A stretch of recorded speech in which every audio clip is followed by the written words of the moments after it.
Hello, I'm Toycat, and decorated pots just received a big upgrade, including the ability to use them with redstone. This allows for all forms of exciting possibilities, and today in my updated adventures world, I'm going to be making some very janky and not very useful ones while showing you exactly how potstone works and why you're going to want it in your survival world. With that said, let's start with the most important thing, how to actually use it. And this part is really simple because a decorated pot sort of functions like a chest, in the same way you might put, say, 7 dirt into a chest, you can put 7 dirt into a decorated pot and it will remain in there until you choose to break it. This is obviously very similar to the chest, you might say, except the chest has 27 item slots and a capacity of 1,754 items versus just 64 items or 1 inventory slot for a pot. Indeed, in every single way, it seems as though the chest is just 27 times better, except for when it comes to measuring it with a redstone comparator. You can use a redstone comparator to measure what is inside of something, and in the case for chest, it measures the output relative to its max. So between 0 and 1,754 items, you get a stronger redstone signal based on how many items are in there, and so if you wanted to have the same effect but with a lower tolerance, you could do the same thing but inside of a pot, and as you can see, that same 7 dirt goes a lot further, giving you 2 redstone instead of 1. This means that you can have more sensitive redstone systems, or if you just like to store items inside of a weird container, this is also a valid reason to use it. But yeah, redstone is much easier with a pot than a chest because you can use just a few stacks of a given item, and also you can guarantee that just a single item will fit in there. The other change that they've made to this that you might have heard about is that they've also made it so that all of your pot shards will actually be stackable in the complete form as well as the incomplete one. This means that if you take those 2 heart pottery shards and then combine them with bricks, you will be able to make 2 heart pots. I also love the fact that you can store your decorated pots inside of a copy of another one, meaning that you can break 1 pot and end up with 2, or break 1 pot and end up with 8 if you really want to. It's a ridiculous feature, but one I can't help but saying I love. Anyway, with that said, this is my decorated pot shard collection. I went through so many trail ruins, and this is what I've gotten so far. It is very hard to get a full set of these, but now you might be slightly more motivated because when you have spare copies, you can use those spare copies to make actually stackable pottery shards that might then be useful for something around your base. And so I'm going to show you the 3 levels of beginner potstone inside of my house. And yes, I do live in a cave. This is actually my fancy entrance, as I'm sure a lot of you know. But let's talk about level 0 potstone, which is basically just using it as an end receptacle for a complicated smelter. So right here I have a big set of furnaces that slowly smelt up clay until it turns into brick. And so what I can do is I currently have a chest at the bottom right there that collects a lot of blocks. What I could easily do, if I so preferred, is break that chest. Okay, probably a bad idea to do that first. Place a pot down there instead, and then scoop up the water from around the pot because I'm not sure I want it there in the first place. And now we have a great solution to basically only the problem of the fact that we have lots and lots of bricks, and we can throw those into a handy place right here. And now, after sorting all of my bricks away, because I probably shouldn't have let them all fall on the ground, I now have a solution to my problem, and slowly you're going to see that the bricks are coming out of the hopper and loading into this pot right here. Very, very fun if you ask me. In fact, I think there's actually a few bricks hanging out on the ground there still, but there we go. That is level 0 potstone, just using it as an end receptacle and slowly but surely collecting items into it. It is less effective than a chest if you do this alone. However, I'm using this as a point prover because once you've done that, you can now work up to level 1 potstone, which is simply to measure the output of this. Man, these bricks have really gotten stuck in a weird place. Oh, I did not think we were just above the sheep farm there. Sorry guys, didn't mean to intrude. Get back to your life if you want to. I'm starting to think I crafted too many bricks. I'll turn them all into pots right now and solve that problem, and then go grab some redstone. I keep it all in this chest right here. Very handy, I know. Let's grab some right now and show you level 1 potstone, which is to use this very same system, but measure the output. This seems fairly simple on the surface. Measuring the output of something is the whole point of the pot, you might say. But what you can do with this, if you have some very basic redstone system, is you can simply put a very long redstone trail, and at the end of that redstone trail, have yourself a light that will turn on to indicate that you have got a very, very full pot or chest. And now we can run right through this thing, replace everything with stone, making sure that the the pot stone stays very undisturbed in as many ways as possible. And now, basically hidden back there, because of everything around it, we have ourselves a system that will turn on whatever redstone trigger over here that we want. It could be TNT. I've learned my lesson from that before though, and so instead I'm going to use a redstone lamp. And so, as simply as this, we have a very easy tool that tells us when our system is full. And so I think actually we'll have to place a block there, and then place our redstone lamp there, and then refill this gap. And wow, we have a redstone lamp that says, you have a full pot, you should empty it. This is sort of creating a problem and then solving it, but hopefully it shows you some of the power. Also, if you're going to do this, make sure there's no water that can ruin your redstone. But now when I see that, I know that the pot is full. I need to break it. I need to take that very same brick stuff out there, and then once I've done so, I can replace a pot down. In fact, I could actually make it one of my danger shards if I want to, but I'm just going to use a regular decorated pot for this because that is fun. And now the exact same thing restarts. Slowly but surely, bricks load up into there, and once the pot is dangerously full, do you know what's going to happen? I'm not going to spoil it. I'm going to let this play out for you. That's what's going to happen. Boom. Also, apparently, we're going to start activating some more smelting. So, fun fact, that is a very simple, very silly piece of redstone that you can have. You can use this to measure the output for all sorts of reasons, including, perhaps, level 2 pot stone. So how else could I use pots around my house to help me out? Well, I think the most fun thing that you could do with this is you could put something in there every single time you come home, and you could make it so that a random event happens once you've filled it up entirely. And do you know what the most fun random event of all would be? Well, let me show you. Just outside of my bedroom, I have removed a torch to make way for this love pot, which basically every time I walk in here, I could put in an item which I always have on me. In my case, I think it's fireworks, and I could make this reward me every, say, 10th time that I go to sleep. If you want to reward positive habits, you can do so using some silly redstone. And what do I mean by that? Well, let me show you. So what we could do is we could simply measure the output of this using a redstone comparator as always. Where did my redstone comparators go? I definitely made more than one. You know what, damn it. It's such a weird item to make. Pro tip, by the way, pot stone is not for beginners. You can't just want to have a redstone comparator. You need to go to the nether to deal with this piece of redstone. I always think that's quirky personally, but there we go. Let's make some redstone comparators, hopefully enough forever, and let me show you what happens when we measure this. So if we measure the output of this, then we'll be able to see how many items we have in there. Fun fact, a single item equals one piece of redstone, so if we wanted to activate, say, a piston, we could do so at one block away. And so now, this piston right over here will only activate and destroy the redstone once I put a piece of redstone in there. And as you, wait, can you not activate a piston from the front? Well, I'm learning new things about Minecraft every day. Can a piston not destroy the redstone that brought it the power? What a weird fact. Well, okay, so what we'll do is I'll show you how this could be possible if we simply go around it like so.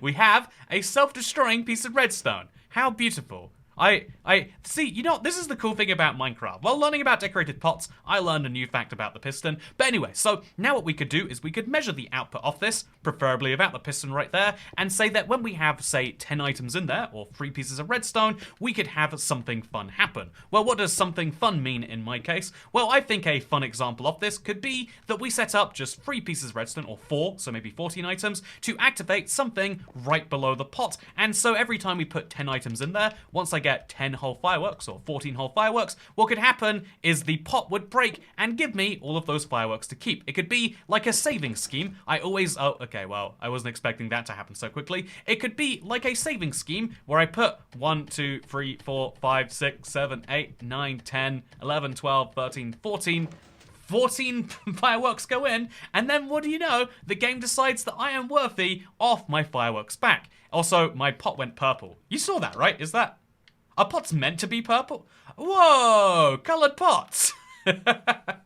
Sorry, this is entirely unrelated, very unprofessional of me, I know. But Yeah, that's so much. Why aren't they in all the colors? If they can come in different colors like this, I feel like that would change so much, which maybe changes the inspiration for level 3 Potstone, because this is something kind of fun. The idea of like a saving scheme, or you could even make it like a Minecraft multiplayer server, something thematic. You could make it like a, yes, everyone has to do this at once every now and then, and who knows when the decorated pot is going to explode, or who knows when the TNT is going to detonate. You could treat it like a real game of hot potato, because only the person who programmed the redstone output, and anyone who can see it, can tell when the bad thing is going to happen, which in this case is a bad thing that gives me my pot right back after I go to sleep 14 times. But yeah, only one person knows when that's going to happen, which is fun, but you could also use this for your own benefit, which I'm just gonna go to sleep. It's dark in here, my pots are turning purple, my mind is going crazy. Let's sleep and think about this in the morning. Good morning, everybody. Today I am very committed to making this level 3 redstone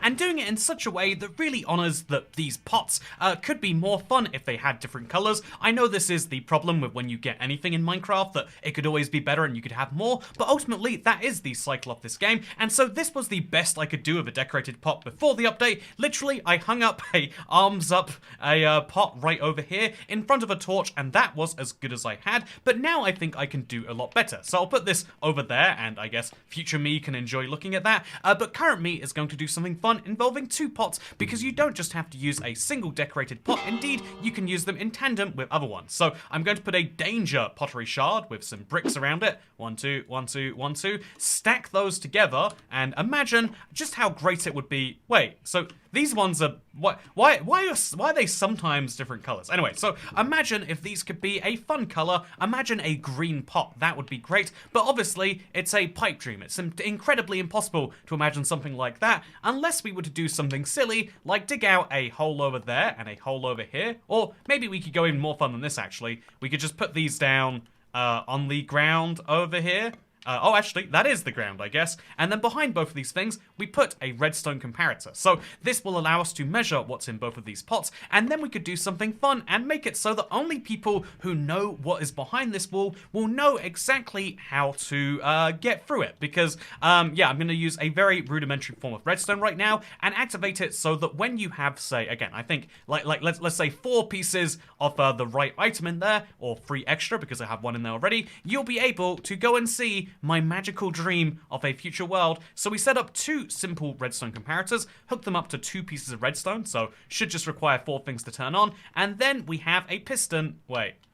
No, we don't have a piston yet. Okay, scrap that all, let's start it again, and let's realize something very fun, which is that although having the redstone comparators be very visible is entirely doable, wouldn't it be more fun if it was actually hidden behind a wall? Well, all we have to do for that is dig an extra block further back, which should allow me to make some other improvements, and now, boom, we can have the exact same thing back here, except slightly better hidden. So here are my 2 decorated pots, which I'll place with a stone block behind them, 1 over there, and 1 over here. Fun fact, as long as you have nothing redstone related between you and these redstone comparators, you can still measure what is behind them right here. And so just over here, we'll have our first redstone comparator, hopefully in the right direction, and then just over here, we'll do the same. Now we can have it, oh, wait.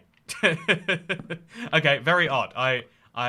Okay, there we go, perfect. And now we can have that linked to some redstone, which I'm going to do right now, and we can make it so that 10 items are required to activate, say, a piston. And the way we do that is we break down here, we place a piston over here and 1 over here as well, and then we place another piston on the exact same side there. Although I think this is one way of doing things. For what it's worth, it is entirely effective and it would technically get the job done. I think this will activate the 2 pistons separately, i.e. we put 10 items in the left one, 1 2 3 4 5 6 7 8 9 10, and it activates the piston, versus doing the same on the other one. However, I want to make it so that people need to know that both of these require the right item in them. Otherwise, where's the fun, right? And so what we instead want to do is set up an AND redstone switch. It's been forever since I've done one of these, so forgive me if I'm rusty, but I believe we place 2 redstone torches into, so indeed what we'll just do is we'll follow this forwards, ignore all of that, and we'll place our 2 redstone torches down here somewhere. So this and then this one, and then what we do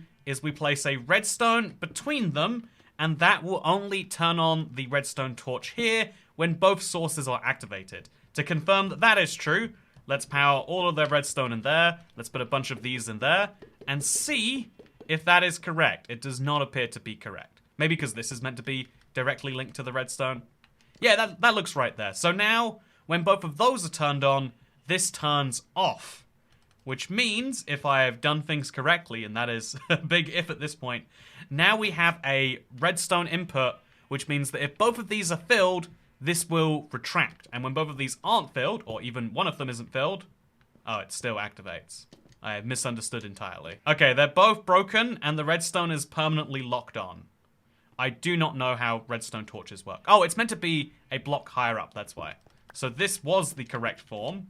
And then we have to do the same, but over there, if we can. Every time I do redstone, there's someone watching the video who's like, Toycat, why are you even doing redstone? You know, shouldn't you leave this to the redstone pros? Ultimately, I think that's part of the reason why it's important to do this. I think there's a lot of people who are intimidated about redstone who think, wait, oh, this is the cave over there. I think a lot of people look at redstone and go, oh yeah, if I attempt to mess with that, there's going to be people who make fun of me. But you know, there are people who think that this isn't something I should do. But ultimately, I think basically everything should be attempted by people who are beginners. I think the whole point of making YouTube is to hopefully make something like this more accessible. And so by making this mistake, you'll hopefully realize that if you've ever done something like this, you're not alone. And indeed, we share, you know, this in that way. So what we're going to do is we're going to move the redstone back one block over here, nice and simply, and we're going to hook up the exact same comparators again, but with a bit of gap between them. A lot of redstone in survival really is just about trying to find a path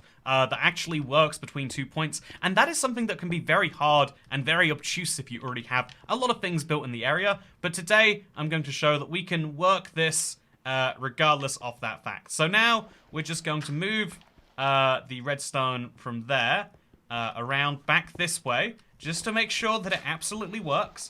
Okay, that should be good. Down there, then down here, and then, oh no, that is not correct. Okay, there, and then place the redstone down there, and now we can build this direction while having this build in that direction. There are 3 blocks of gap in between them, so we place a block there and a block there. Redstone torches on both of those. Then in between, one of these, and then on the side of that, one of these. This is called an AND gate. Basically, unless both of these are powered on, this will not be turned on. So this will turn on after both of those sources are activated, and then we can have that activate a single piston, just like so. And so now, the piston is on by default. Actually, is it meant to be on by default? It's on by default because of that, okay.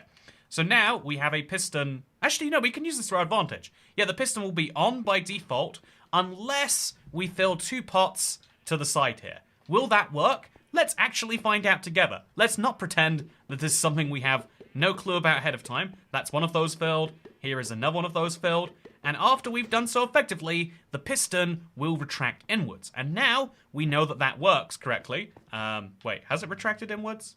I'm pretty sure it retracted inwards. I feel like I just watched it do so. But I see that it's still active right now. Oh, it reactivated from the redstone torch below it. So we've removed that redstone torch, and now this alone allows it to activate from that. We can have this now face upwards if we really want to. So replace the stone there, place a sticky piston up here.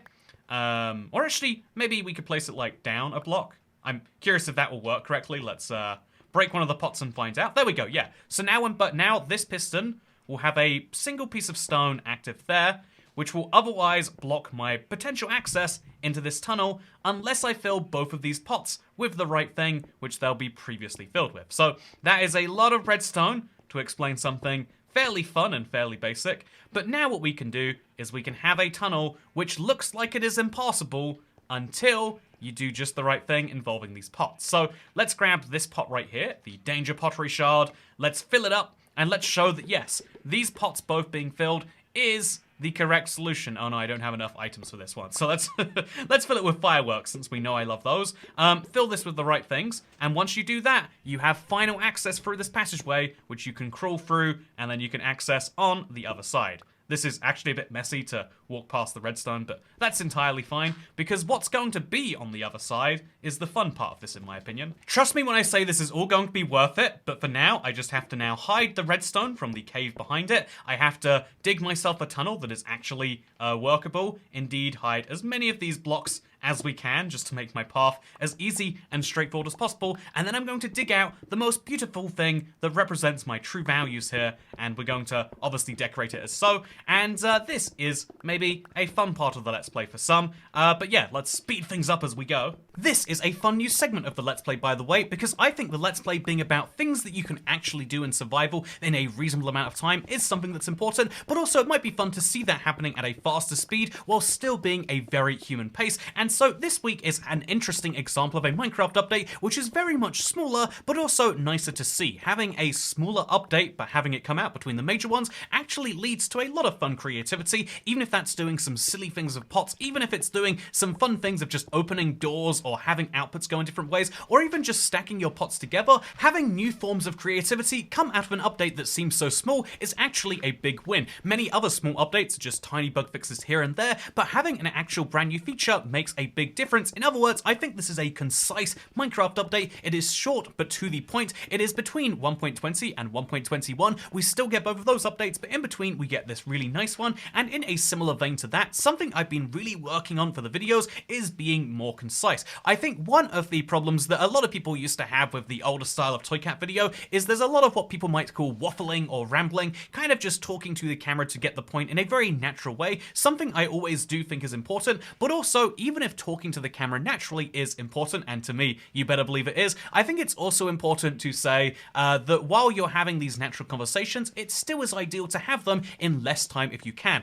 The one thing that changed since people liked that kind of natural style is that during that time, people started kind of artificially elongating their videos for all sorts of ad revenue reasons, and even though I can promise to you that has never been on my mind, there is a lot of YouTube that is a business, and if you don't treat it like one, then you're just treating it like a bad business. But one of the things that I don't think is actually important is making sure to maximize the length of your videos, because ultimately I think if you let a topic go on for as long as possible, then people will want to see more for the longer topics, and they'll be okay with watching another video or waiting till tomorrow if it's a slightly shorter one. I think for the very, very, very short things, I've kind of resisted for most of time till recently with the whole kind of quick dive video. However, I think the idea of being concise is something I really want to work on, and indeed this Let's Play is a sort of new attempt at that format, because I think that saying things quickly and trying to share as much information as short as time as possible is something that I would like to aspire to. So many videos are really good at getting a good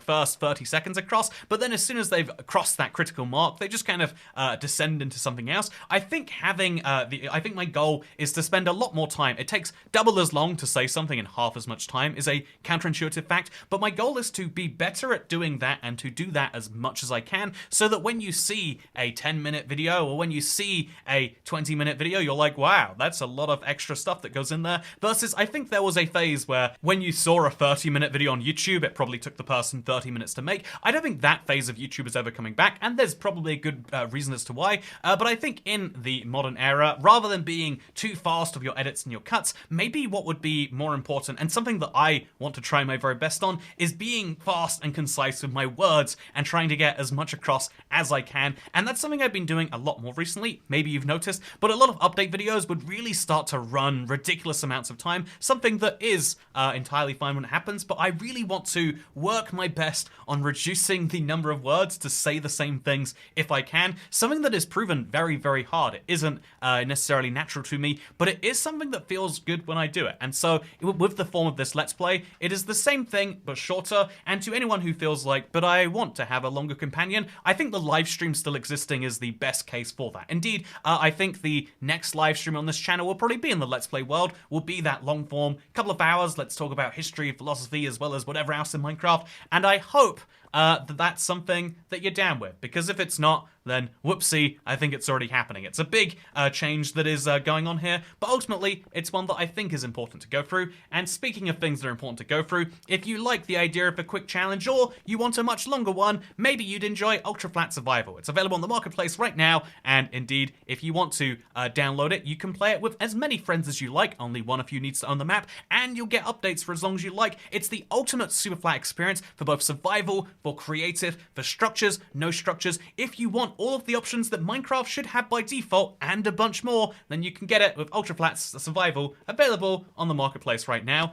and you can enjoy it with some new pot-based redstone soon, I'm sure. But speaking of things you can enjoy soon, I hope you like the result of this process, a big green pot that one day will be a real thing in Minecraft, but right now has to be a weird storage room for pots, which I actually really do quite like. I feel like this is one of the best uses for pots. Make a giant pot out of your pot, then hide the pots in the pots, and make people think that maybe some of those have some goodies in. And who's to say, maybe when the Let's Play map goes out for download, you can do that. But to make it even more fun, you'd need to know exactly how to get in, and these creeper faces being filled with the green dye is a really beautiful version of that to me, something I quite like. And yeah, this Let's Play series, I feel like we're going through some changes all the time. With a YouTube series that is 11 years old, that is kind of inevitable, but I also think it's important that the identity of the Let's Play isn't lost, which is having the very serious conversation, whether it's about the future, whether it's about the value of spending more time to say fewer words, or whether it is about, indeed, the value of having fun in your world. This is something that I'll always be doing, and even if it means having small gaps between the Let's Plays,